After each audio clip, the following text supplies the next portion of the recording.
Welcome to LinkedIn.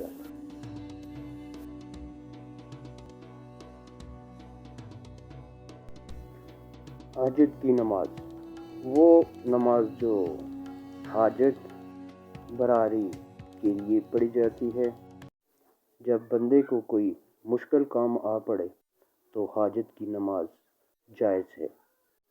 حضرت عبداللہ بن ابی اونی رضی اللہ تعالیٰ عنہ سے روایت ہے کہ نبی کریم صلی اللہ علیہ وآلہ وسلم نے فرمایا، جس آدمی کو اللہ یا کسی آدمی سے کوئی حاجت ہو تو چاہے کہ وہ باقاعدہ وضو کر کے 2 رکعتیں پڑھے اور اللہ تعالیٰ کی حمد و ثنا کرے، درود بھیجے اور پھر یہ دعا پڑھے: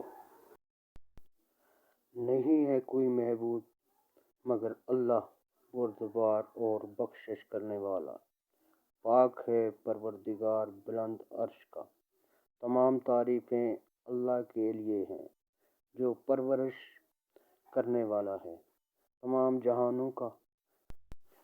میں تجھ سے ان اعمال کی توفیق مانگتا ہوں جو تیری رحمت نازل ہونے کا سبب ہوں، اور ایسے عمل جن کے سبب سے تیری بخشش ضروری ہو جائے۔